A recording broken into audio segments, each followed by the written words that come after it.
Hey guys, welcome back to the channel. In today's video we're going to be taking a look at the new Pulsar Spring Reverb unit. Let's dive into it. So welcome back, Chris here. So basically the new Pulsar Spring Reverb, aka the Primavera. It's a 6-in-1 spring unit reverb. Looks a little something like this. I just want to start off by saying I actually did a pretty comprehensive breakdown of this plugin on their YouTube channel. So if you want to see it, I will link to it up here. So you can click on that to see the full breakdown. This is going to be more of us just playing through some sounds, seeing what the plugin sounds like on different items, and yeah, just giving you a general idea of what it's like.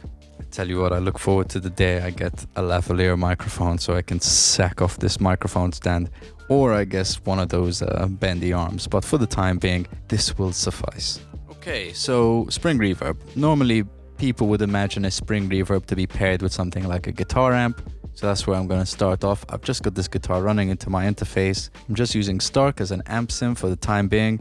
Let me quickly show you the dry sound, and then we'll show you what Primavera sounds like.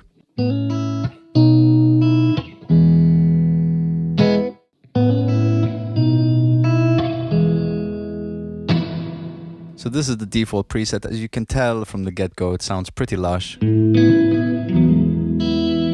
Super warm and very springy, I guess you could say. So what's the difference between this and just any other spring reverb plugin? Well, this for a start is actually modeling a spring reverb unit as opposed to sampling. What that means is basically instead of just capturing an impulse response of a spring reverb and sampling the spring reverb in that moment, this is actually modeling the characteristics of a spring reverb unit. And that means you can change things like the spring tension, the excitation, stuff like that, which we're going to dive into. But on top of having 6 different types, which is nice. You know, I'm a big fan of Echo Boy. I like the fact that I can pick which type of delay I want to use, for example. So having something like this where I can pick a variety of different springs, I love that. So quickly taking a look at the controls, we've got our filter section here. We've got a pre-delay, tension, decay, excitation, and width, as well as the 6 different types of reverb, stretching from lo-fi to hi-fi, as well as in the output section having a little ducking section, our mix, presence knob, and an overall volume control. Also very fun features, if you whack the spring, you get that boingy sound as if you've just dropped an amplifier. And I believe you can actually automate that if you want to stick that as an effect somewhere in your song. So taking a look at the different reverb units, you start on the hi-fi side and they get progressively more lo-fi. Doesn't mean that they necessarily get darker and a bit more messed up, but they all have different characteristics. The only thing to mention is that all of them are stereo except for twang. And twang, when you turn it on, you see this mono light turns on, and that's basically because it's emulating an American tube amp, which will tend to have a mono spring reverb, so hence why that is in mono. This width control doesn't actually make a difference to this one, but all the others it will. So let's quickly dive through them and see what they sound like. This is the GBS, RE201, Tubby, SR202, HR12, and lastly, twang. I do really like that twang one. I guess it is meant to pair well with a guitar as it's based off an American amp, but overall it sounds really great. I'm sure it sounds really great on other stuff as well, but let's dive into some of these controls. So I'm going to start with excitation. This to me is boing control, right? So say right now it's on 0. It sounds like that, but if I crank it to 10, you can hear the actual spring starts to resonate and give you that boing effect. And actually, as I play, you can see the springs on the top of the plugin vibrating. If I pull this back, they won't. So excitation is kind of your boing control. Some of these reverbs actually have a more apparent boing in their sound. For example, the HR12 is a bit boingy. And I've got the excitation to 0, so if I crank that up, you can hear it's super boingy. Or the GBS, for example, not very apparently boingy, but then when you add that excitation, can be very boingy.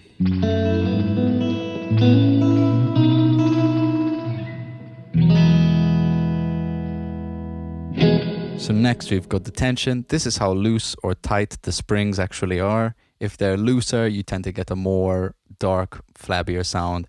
Whereas if they're tight, you tend to get a lot more high frequency response. So I'm just going to crank this to the right, which is tight, which is bright, I guess. Tight and bright. Or if I turn that back down, you can tell it's a lot darker. So it's almost like a bit of an EQ, like a tone control, but has a bit of response that happens with it. Let's flick to another reverb. Can quickly show off that presence control. This is quite a dark reverb naturally, so if I turn up that presence, adds a little bit of brightness.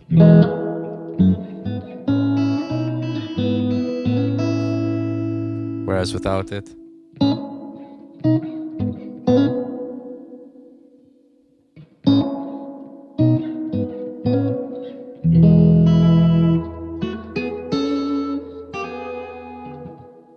sweet. Let's turn that down. I'm going to try out Tubby. And just try the high pass and the low pass.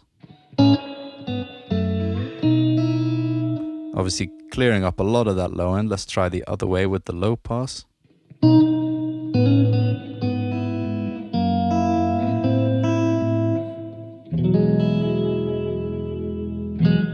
Really nice. I'll open that back up. And so checking out the preamp, I actually really like this drive section. What's nice about it is the fact that it's affecting the dry signal as opposed to the overall wet signal. So if I turn this mix all the way down, no reverb, I'm gonna crank that drive. Whoa, and you see it starts to add a little bit of grit. A little bit. Crank that on 10. I'm gonna need a pick. Super cranked. I'm gonna dial that back a bit because it's absolutely blowing my ears off. And that is a really nice level right there. Seeing from where we started from, halfway is really nice for the guitar. And that's on the germanium setting. We also have the tube setting, which I find to be a bit warmer. Whereas the germanium, you get a bit more high frequencies, it's a bit more sharp.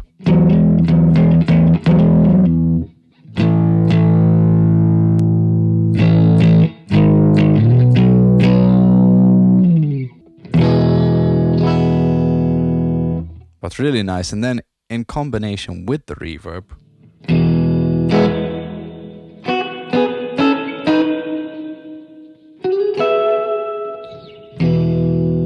really lovely, adding a nice bit of warmth.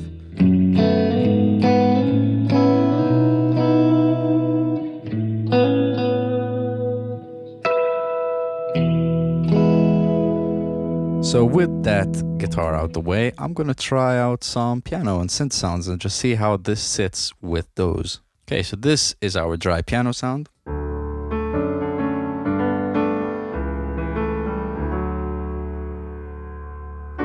Very dry. Turn on the Primavera.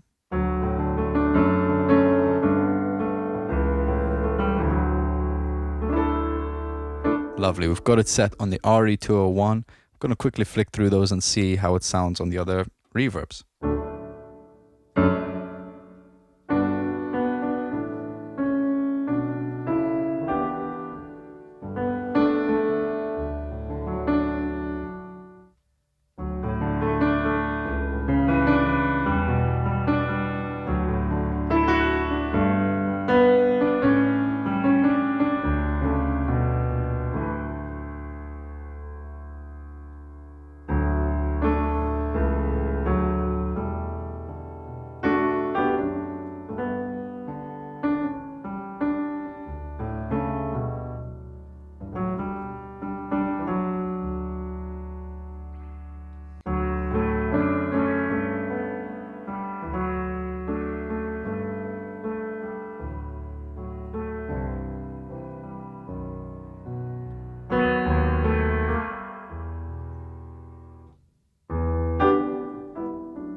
between them, all really lovely, all adding their own unique character to this sound. I'm gonna add a little bit of drive, maybe on the tube section.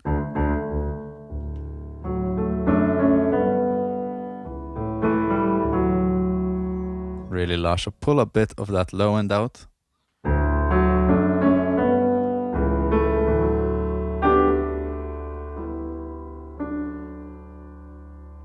Sweet. We've actually got a couple different presets which I can play with, so I'm just going to try out one of those. We've got the keys section, see how that sounds.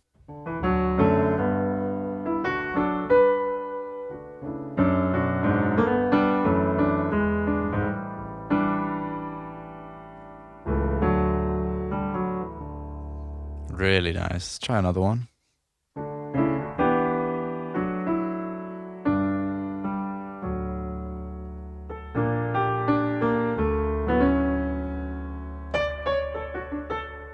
Super lush. Actually, this might be a good reason to try out one of the synths. I'm gonna try the MicroKorg. Let's see, I'll just arm that here. Woo! Can hear the plugin is actually already on. This is what it sounds like dry. A little bit of delay going on there from the Korg. So I'll turn on the Primavera.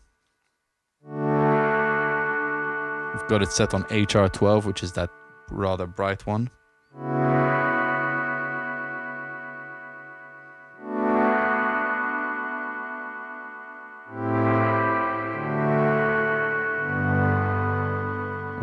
I'm gonna pull that low pass down, just to take off a bit of that high end. Maybe pull the presence back.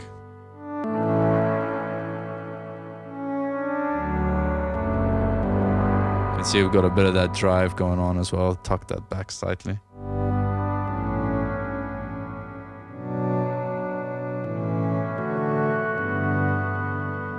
But really nice. I'm gonna try maybe the GBS on this.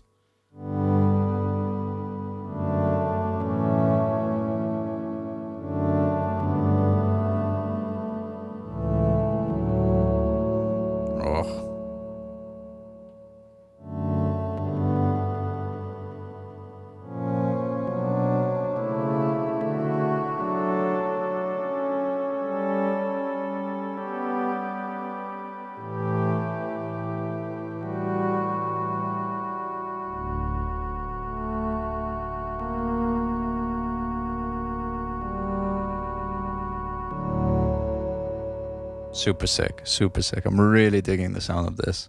I would love to test this out on a drum loop. Let's find a nice dry. Oh yeah, something like this. Let's see how that sounds. Got this tortilla loop. I'm gonna start it on really dry and then feed it in. We're on the twang setting. You can see these are the appropriate settings we've dialed in. Let's feed it in and see what it sounds like.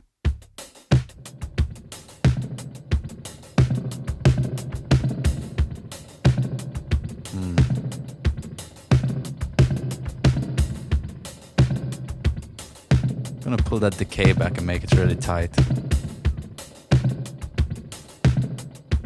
Maybe pull that pre-delay all the way to 0. Oh.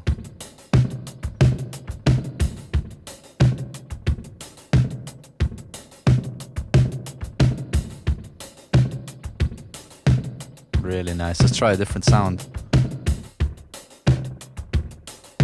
Adding a lovely little bit of stereo to that. But if I wanted to make it mono, I can just pull this back. Super mono. Or just add like a little bit of space to it. But I quite like it on the full wet. Bouncing around the headphones. Which I would recommend you listen to either on headphones or monitors. You get a good idea of what this sounds like. Whoa. Let's try that 201. Oh, this is nice, like a proper room sound. Let's pull that decay up a bit.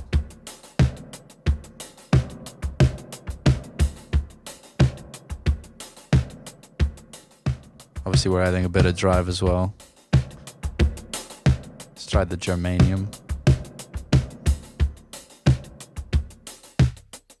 Oh, it's adding some lovely saturation, that preamp.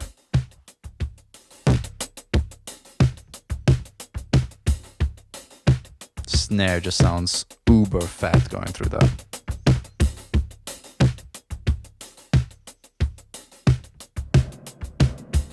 There you go. I think that's about all I need to run through today. If you want to check out the full video I did walking through this on Pulsar's channel, I'll link it in the description as well, so you can check that out. Please feel free to leave us a comment below letting us know what you thought about this. I'd love to know what you think about the Reverb plugin. And also don't forget to like and subscribe. The support really helps. We've actually just passed the threshold to become a YouTube partner, which is fantastic. Very exciting time for that. So thank you everyone to your support so far. It's been really good. And I look forward to continuing this journey with you. But once again, I've been Vella, and I'll see you on the next one. Bye.